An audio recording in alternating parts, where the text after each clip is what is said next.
Welcome to our guest RERA law Guru and चलिए उनसे जानते हैं रियल एस्टेट के बारे में। Thank you, ma'am, for inviting me for today's wonderful session. Sir, जैसे आपने प्रोजेक्ट में रजिस्ट्रेशन क्राइटेरिया बताया, वैसे ही एक रियल एस्टेट एजेंट को भी रजिस्ट्रेशन क्राइटेरिया होता है क्या? Yes, जैसे में हमने जस्ट डिस्कस किया कि प्रोजेक्ट का कहाँ पे रजिस्ट्रेशन कंपलसरी है, कहाँ पे नहीं है, ठीक इसी तरीके से एजेंट्स के लिए भी एक क्राइटेरिया है कि किन एजेंट्स को रजिस्ट्रेशन करना है, किन एजेंट्स को करने की ज़रूरत नहीं है। तो इसकी अगर हम लोग बात करें तो अगर एजेंट्स प्राइमरी सेलिंग में, प्राइमरी मार्केट में अगर काम करना चाहते हैं जहाँ पे उनका डायरेक्टली इंटरेक्शन बिल्डर के साथ हो रहा है, तो उनको वहाँ पे रेरा रजिस्ट्रेशन कंपलसरी है। अगर कोई एजेंट रीसेल या रेंटल में अगर काम करना चाहते हैं तो उनको वहाँ पे रेरा रजिस्ट्रेशन करने की ज़रूरत नहीं है, ना उनको वो रिकॉर्ड मेंटेन करना होता है, ना उनको वो रेंटल और रीसेल का जो है रिकॉर्ड किसी को शो करना होता है। बट प्रॉब्लम क्या है कि जैसा कि हमने अभी थोड़ी देर पहले डिस्कस किया था कि कोई अगर फ्लैट है या कोई बिल्डिंग है, अगर वो रेरा नंबर है उसके पास तो वो आसानी से जो है बिक जाता है वो।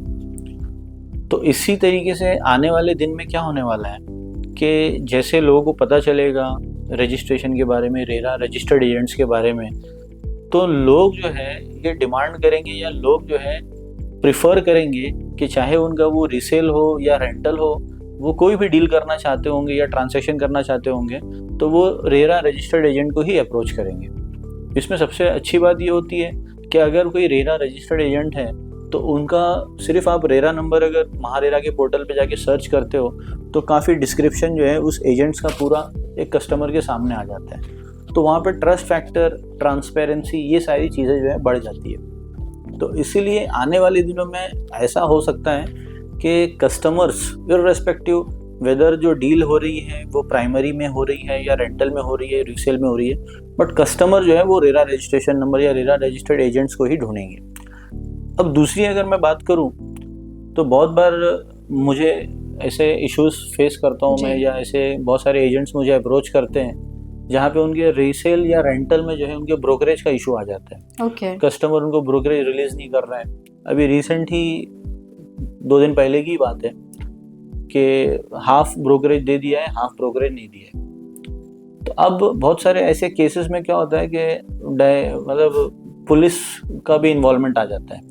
तो अगर आप पुलिस स्टेशन जाना पड़ता है या पुलिस आपको अप्रोच करती है तो अब वहाँ पे सबसे पहले सवाल होता है कि आपका रेरा नंबर क्या है। अब पुलिस आपको ये नहीं देखेगी कि आप प्राइमरी में डील कर रहे हो और आप सेकेंडरी में, रेंटल में, तो वहाँ पे अगर रेरा नंबर है तो एक आपको ऑथेंटिसिटी आ जाती है, एक अथॉरिटी टाइप आती है कि भाई हम रेरा रजिस्टर्ड एजेंट है।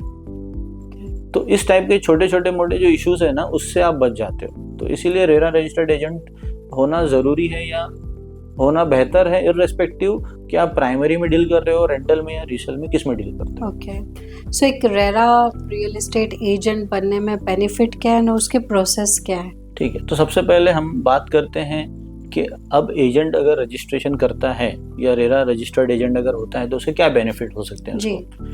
तो सबसे पहले इसमें अगर आप देखते हो कि रिसेंटली जो है महारेरा ने एक सर्कुलर जारी किया था। उस सर्कुलर में महारेरा ने इस चीज़ को जो है डिस्क्राइब किया है, नोटिफाई किया है कि जब प्राइमरी सेल में, प्राइमरी ट्रांजैक्शन में कोई फ्लैट अगर परचेज किया जाता है कस्टमर के द्वारा तो उसका जो एग्रीमेंट फॉर सेल बनता है तो उस एग्रीमेंट में जो है एक क्लॉज यहाँ पे रखा जा सकता है कि जहाँ पे एजेंट जो है अपने ब्रोकरेज की बात करे, अपने कमीशन की बात। ओके। तो अगर ऐसा क्लॉज अगर एग्रीमेंट में आ जाता है तो कहीं ना कहीं जो है उसका ब्रोकरेज, एक एजेंट का जो ब्रोकरेज है वो इंश्योर हो जाता है, वो अश्योर्ड हो जाता है।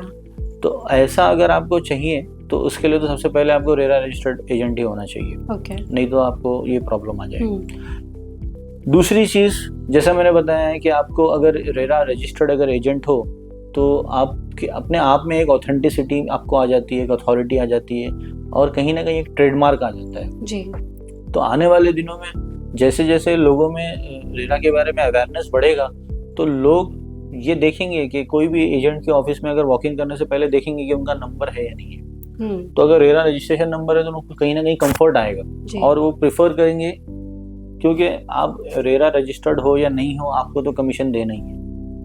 जी ऐसा तो नहीं है कि कमीशन आपको यहाँ ज़्यादा देना है, यहाँ कम देना है। जी तो फिर क्यों ना आप ऐसे के साथ में डील करो या ऐसे के थ्रू डील करो जिनको आप ज़्यादा जानते हो। जी क्योंकि जाहिर सी बात है कि अगर वो रेरा रजिस्टर्ड एजेंट है तो उनका सारा डिटेल रेरा पोर्टल पे अवेलेबल है, और आप जो है उस पोर्टल के थ्रू जो है आप सारी जानकारी ले सकते हो। जी लेकिन जी जो रजिस्टर्ड एजेंट नहीं है उसके बारे में तो आप जानते नहीं हो, जानते नहीं। हाँ आपको पता ही नहीं कि ये बंदा आज है यहाँ पे, कल होगा नहीं होगा। तो एक बहुत बड़ा क्वेश्चन मार्क है, एक बहुत बड़ी ब्लैंक चीज है। जी तो इसको और अवॉइड उसमें करने के लिए जो है आप रेरा रजिस्टर्ड एजेंट को ही प्रेफर करना जी चाहिए। और उसमें मतलब एक तरह से आपके साथ एज अ होम बायर कुछ गलत होने में भी हाँ, मतलब आप बच सकते बहुत हो। बहुत बचेंगे आप। जी अगर कोई एजेंट रेरा रजिस्टर्ड अगर है जी तो वो कोई भी फ्रॉड नहीं करेगा आपके साथ। जी उसके पीछे रीजन ऐसा है कि आपने जैसे पूछा कि इसका प्रोसेस क्या है, जी जी तो उसके प्रोसेस में उसका रीजन छुपा हुआ है। ओके कि आप पहले क्या था कि कोई भी जाके पैन कार्ड आधार कार्ड सबमिट करो और रेरा रजिस्ट्रेशन करवा लो, जी बट आज ऐसा नहीं है। एक रेरा एजेंट जो है रेरा रजिस्ट्रेशन करने से पहले वो एक प्रॉपर डेडिकेटेड जो है वो ट्रेनिंग अटेंड करता है, जी जी जी जो ट्रेनिंग आपने अटेंड किया जी था, और उसमें अब काफी डेप्थ में बताया जाता है। बताया जाता है। जी अब वो ट्रेनिंग अटेंड करने के बाद सिर्फ ट्रेनिंग तक ही बात नहीं सीमित है, जी उसके बाद में इनको एक एग्जाम भी देना पड़ता है जो एग्जाम आईबीपीएस कंडक्ट करता है। जी आईबीपीएस देश की बहुत बड़ी एग्जाम टेस्टिंग एजेंसी है। जी वो एग्जाम पास करने के बाद में जो है फिर वो रेरा रजिस्ट्रेशन के लिए अप्लाई कर सकते हैं। तो इतना एक प्रोसेस जो उनको दिया गया है, ये इसलिए दिया गया है कि उनको एक प्रोफेशनल बनाया जाए उनको। जी और ये पूरे प्रोसेस में मैंने जहाँ तक देखा आपके 6 महीने लग जाते हैं।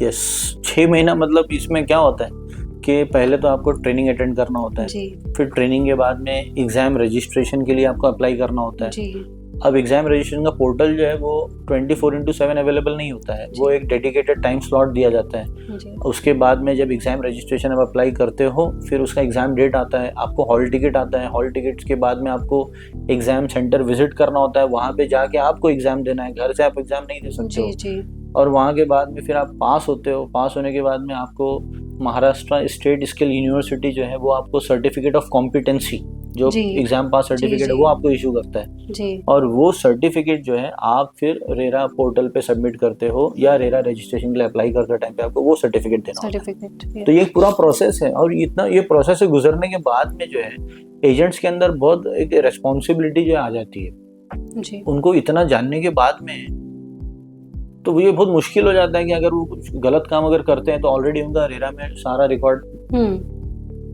है। तो अगर फ्यूचर में अगर कुछ भी वो करते हैं गलत काम, तो एक कॉमन मैन के लिए, एक होम बायर के लिए बहुत आसान है उनके आगे इसमें कंप्लेंट फाइल करना। जी जी और वो कंप्लेंट फाइल अगर करते हैं तो कहीं ना कहीं इनके करियर को भी इशू हो सकता है, इनके बिजनेस पे भी इफेक्ट होगा, और कहीं ना कहीं रेरा को जवाबदेही भी है वहाँ पे। जी तो जी इसीलिए होम बायर के एंगल से ये बहुत ज्यादा सेफ है कि अगर वो रेरा रजिस्टर्ड एजेंट को अप्रोच करते हैं जी या वो रेरा रजिस्टर्ड एजेंट के थ्रू अगर कोई भी डील करते हैं जी तो इसमें जो है होम बायर ज्यादा सेफ है। और जितनी इंफॉर्मेशन और जितना प्रोटेक्शन वो दे सकते हैं, मुझे नहीं लगता है कोई Obviously. जिसने ये किया नहीं है वो दे सकेंगे। ऑब्वियसली जितना इनको नॉलेज है जी। जो ट्रेनिंग एग्जाम के प्रोसेस में जो मिल जाता है जी वो एक दूसरे एजेंट को नहीं हो पाएगा। नहीं हो ये तो सकता पॉसिबल नहीं है कि वो Possible. जाके इतना सीखे रेरा के बारे में। जी और इतने नोट्स को हाँ स्कैन करे और पढ़ाई करे। हाँ, तो आपने देखा होगा कि महारेरा ने डेडिकेटेड एक हैंडबुक भी दी हैंडबुक दी है है जी एजेंट्स के लिए, जो हैंडबुक इनके पास होनी चाहिए। जी जी एग्जाम के पहले तो यूज करना ही है, एग्जाम के बाद भी इनको काफी उसमें चीजें दी गई है जो जी। यूज कर सकते हैं। जी अब यहाँ पे दूसरी बात आ जाती है कि क्या एक रियल एस्टेट एजेंट को इन्वॉल्व करना जरूरी है ओके कोई भी प्राइमरी डील में?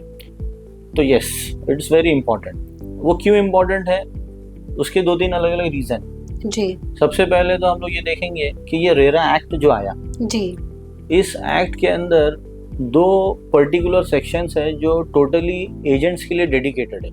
ओके सेक्शन 9 और सेक्शन 10 आपने Section ट्रेनिंग में देखा जी होगा। जी हाँ आपने सेक्शन एक्सप्लेन 9 और किया सेक्शन 10 जो है ये फुल्ली टोटली जो है एजेंट्स के लिए ही डेडिकेटेड है। जी और इस एक्ट में जो सेक्शन 9 जो है ये बेसिकली बात कर रहा है registration of real estate agents की। ओके रेरा चाहता है कि हर स्टेट्स में एजेंट्स का जो है रजिस्ट्रेशन हो। ओके ठीक है, रजिस्ट्रेशन होने के बाद में जो है वो कोई भी प्राइमरी सेलिंग या ये बाइंग के प्रोसेस में जो है वो एज अ एजेंट जो है एक्ट कर सकते हैं। राइट। ठीक है, तो बिल्डर आज के डेट में अगर किसी एजेंट को इन्वॉल्व करना चाहता है तो उसे ये इंश्योर करना होता है कि रेरा रजिस्टर्ड एजेंट। तो इसीलिए मैं ऐसा आम लोगों को सजेस्ट करता हूँ, या मेरी एक यहाँ पे आपके चैनल के इस पॉडकास्ट के थ्रू एक मेरा सजेशन होगा कि आपका जो भी डील हो, चाहे वो रीसेल हो, रेंटल हो या प्राइमरी सेल हो, आप कोई भी डील जब करते हो तो रेरा रजिस्टर्ड एजेंट के थ्रू ही आप डील करिए। तो मैं अपने व्यूवर्स को बोलना चाहती हूँ, तो आपके पास काफ़ी इंफॉर्मेशन इस एपिसोड में आ गई और अगला एपिसोड इससे ज़्यादा पावरफुल आएगा, तो आप वेट कीजिए अगले एपिसोड के लिए। Catch you soon. Thank you ma'am.